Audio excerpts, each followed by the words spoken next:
करते हैं महबूबा मुफ्ती साहिबा की भी, क्योंकि इस वक्त राजनीतिक गलियारे में काफी हलचल है तो कोई भी पार्टी पीछे नहीं है। महबूबा मुफ्ती 4 दिवसीय दौरे पर 10 सितंबर को अब जम्मू पहुंचेंगी, क्योंकि पहले ये तारीख 18 सितंबर की थी, लेकिन कहा जाता है कि महबूबा मुफ्ती गुपकार गठबंधन की सर्वदलीय बैठक में भी हिस्सा लेने पहुंचेंगी।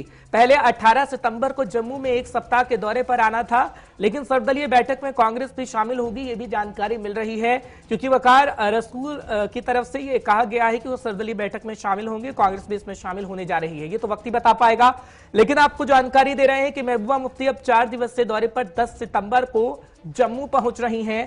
पहले दौरा 18 सितंबर को रखा गया था, लेकिन अब 10 सितंबर को जम्मू के अंदर महबूबा मुफ्ती साहिबा रहेंगी और महबूबा गुपकार गठबंधन की सर्वदलीय बैठक में भी हिस्सा लेंगी। आपको जानकारी इस वक्त राजनीतिक गलियारों से दे रहे हैं।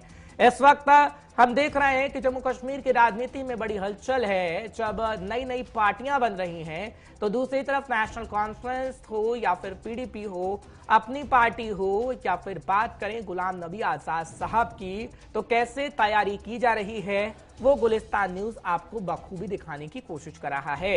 लेकिन बड़े मायने इसके हैं कि कश्मीर में अपने आप को मजबूत करने वाली महबूबा मुफ्ती अब जम्मू के दौरे पर भी पहुंचेंगी, लेकिन जम्मू के लोगों से कैसे विश्वास हासिल किया जाएगा, क्योंकि हम देख रहे हैं कि जम्मू कश्मीर की पूर्व मुख्यमंत्री रही महबूबा मुफ्ती किस तरीके से तैयारी कर रही हैं। कहती हैं कि कश्मीर में हमने मजबूती पाई है, लेकिन जम्मू के अंदर भी मजबूती पाने के लिए दरअसल जम्मू का दौरा रहेगा। सुहेल काजमी साहब इस वक्त हमारे साथ जुड़ रहे हैं, वरिष्ठ पत्रकार हैं और उनसे लगातार हम जानकारी लेते रहे हैं। सर, आपने समय निकाला, आपका बहुत बहुत शुक्रिया गुलिस्तान न्यूज पर आने के लिए। सुहेल काजमी साहब क्या कहेंगे, क्योंकि सूत्रों के हवाले से खबर है कि देश के केंद्रीय गृह मंत्री अमित शाह एक तरफ जम्मू कश्मीर पहुंचेंगे, जो 26 के आसपास बताया जा रहा है। नेशनल कॉन्फ्रेंस ऐलान कर चुकी है कि 90 सीटों पर खुद लड़ेंगे। एक तरफ हम देख रहे हैं कि गुपकार की बैठक हो रही है, सर्वदलीय बैठक भी हो रही है, और महबूबा मुफ्ती का जम्मू पहुंचना। जम्मू कश्मीर के गलियारे में, राजनीतिक गलियारे में जो हलचल हो रही है, उसके मायने क्या है सर?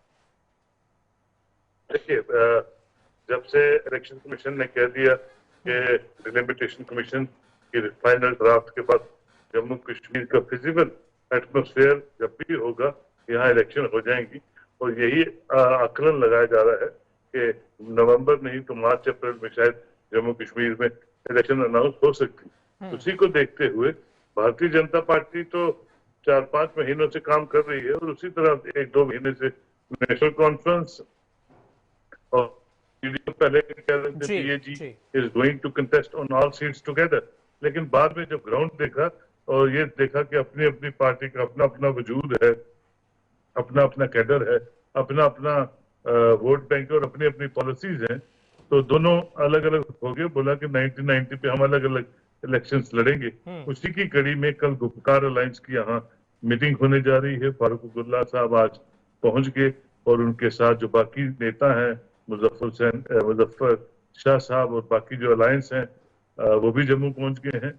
और अपनी पार्टी के तो उनके साथ अलायंस नहीं है, लेकिन उनके भी 2-4 लीडर जम्मू में पहुंच गए हैं। एक दूसरे को देख रहे हैं कि किस तरफ क्या चलेगा। क्लैरिटी तो अभी भी नहीं है कि इलेक्शंस का।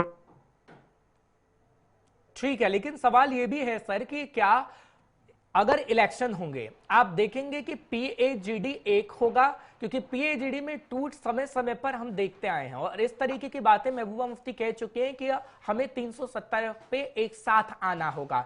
अभी जो हाल ही में प्रेस कॉन्फ्रेंस महबूबा मुफ्ती की रही है, तो वो कहीं ना कहीं इशारा कर रही थी कि ठीक है, आप अपने विचारधारा रखिए, पार्टी पर अलग लड़िए 90 सीटों पर, लेकिन इस मामले पर हमें एक आना होगा। जब हम देख रहे हैं कि कैसे इस वक्त देश का माहौल बना हुआ है, क्या महबूबा मुफ्ती इसमें कामयाब हो पाएंगे? देखिए, महबूबा मुफ्ती जी जो आज की स्थिति में जो पॉलिटिक्स कर रही है, वो हुर्रियत को रिप्लेस करके हुर्रियत की तरह पीडीपी को चला रही है। और इसमें कोई शक नहीं है कि मुफ्ती साहब भी हमेशा रेडिकलाइजेशन और ये चीजों पे सियासत करते रहे, और साउथ कश्मीर में उस पल्स पे इलेक्शन लड़ते रहे कि साउथ कश्मीर से किस तरह से ज्यादा सीटें आ जाए। तो महबूबा जी की का भी जो तरीकाकार है वो उसी तरह का है, और सेल्फ रूल और ये सब चीजें ये बोलते थे और आज भी बोलते हैं।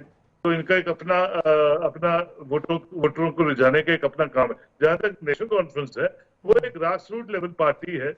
उनके वालिद, उनके दादा उमर अब्दुल्ला के सबने यहाँ हुकूमतें की हैं और उनका बहुत बड़ा कैडर है। और वो तो ऑटोनॉमी की, रीजनल ऑटोनॉमी और ग्रेटर ऑटोनॉमी की बातें करते हैं, तो पाकिस्तान की बातें और ये इधर उधर की बातें तो वो करते नहीं। तो उनका वोटरों को रिझाने का एक अपना स्टाइल है और फारूक साहब का ठीक एक अपना है। सोहेल साहब, कृष्णा है। आप वरिष्ठ पत्रकार हैं, एक सवाल मेरा हटके रहेगा।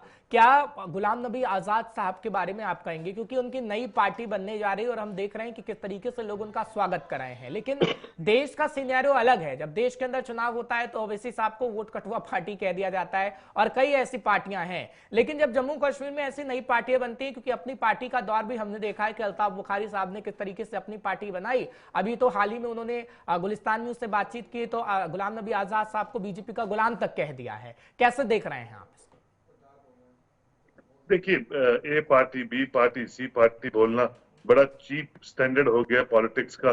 जब जब जब जबकि आप जानते हैं कि भारत पूरे में, पूरी स्टेटों में जब इलेक्शंस का दौर होता है तो कुदरती, नेचुरली, संभाविक तौर पे मरकज ही उसका देख रेख करती है, कोई भी रियासत हो, कोई भी यूनियन टेरिटरी। तो ये कहना कि वो उसकी टीम है, ये इसकी टीम है, एक्चुअली ये मैं तो ये देख रहा था कि अल्ताफ बुखारी साहब जब आजाद साहब का अनाउंस किया रेजिग्नेशन, तो इतनी बौखलाहट में आगे जैसे कि जम्मू कश्मीर सिर्फ अल्ताफ बुखारी साहब की पॉलिटिक्स से चला है कि अपनी पार्टी ने ही जम्मू कश्मीर का पूरा निर्माण किया। गुलाम नबी आजाद साहब किन वजूहात से कांग्रेस को छोड़ा उन्होंने एलेबोरेट कर दिया, बहुत प्रेस कॉन्फ्रेंस में पूरे मीडिया को बता दिए। एक पॉपुलर लीडर है, एक साफ सुथरी छवि का इंसान रहा है 50 साल की सक्रिय पॉलिटिक्स में। बहुत अच्छी बात है कि जम्मू कश्मीर में वो अपनी पार्टी बना के जम्मू कश्मीर के लोगों की को सर्व करना चाहते हैं और बड़े क्रेडिबल लोग उनके साथ जुड़े हैं। और ये उम्मीदें भी लगाई जा रही हैं कि कुछ लोग जो अपनी पार्टी में भी हैं या कुछ और पार्टियों, शायद वो भी उनके साथ जुड़ सकते हैं। लेकिन जो मैं देख रहा था कि कांग्रेस के जो नेता उनके साथ जुड़े हैं वो सब 75 अबव है। उनकी या तो हेल्थ की प्रॉब्लम है या कुछ और इश्यूज हैं। मुझे नहीं लगता कि वो जो अभी तक जो लोग जुड़े हैं वो आजाद साहब के लिए उतने साजगार होंगे। एक फाइनल क्वेश्चन, एक क्या बीजेपी को फायदा होगा गुलाम नबी आजाद साहब से? बड़ी हलचल है बिल्कुल होगा। गुलाम नबी आजाद के आने से भारतीय जनता पार्टी को फायदा हो सकता है, प्रोवाइडेड कि अगर वो भी सीरियसली, क्योंकि in fighting Bharatiya Janata party में भी बहुत है, क्योंकि 3 साल ही सरकार चलाई उन्होंने, तो डिसिप्लिन नाम की चीज भारतीय जनता पार्टी में भी कहीं दिखती नहीं है। तो अगर डिसिप्लिन से इलेक्शन लड़ेंगे, बड़ा दिलचस्प हो गया आप जम्मू कश्मीर की पॉलिटिक्स। अब ऐसा लगता है कि चुनावों का अनाउंसमेंट आज ही हो जाए। खैर ये तो वक्त बता पाएगा चुनाव की अनाउंसमेंट कब होगी कब नहीं होगी। बहुत बहुत शुक्रिया काजमी साहब हमारे साथ जुड़ने के लिए और सवालों का जवाब देने के लिए। फिर मुलाकात जरूर होगी।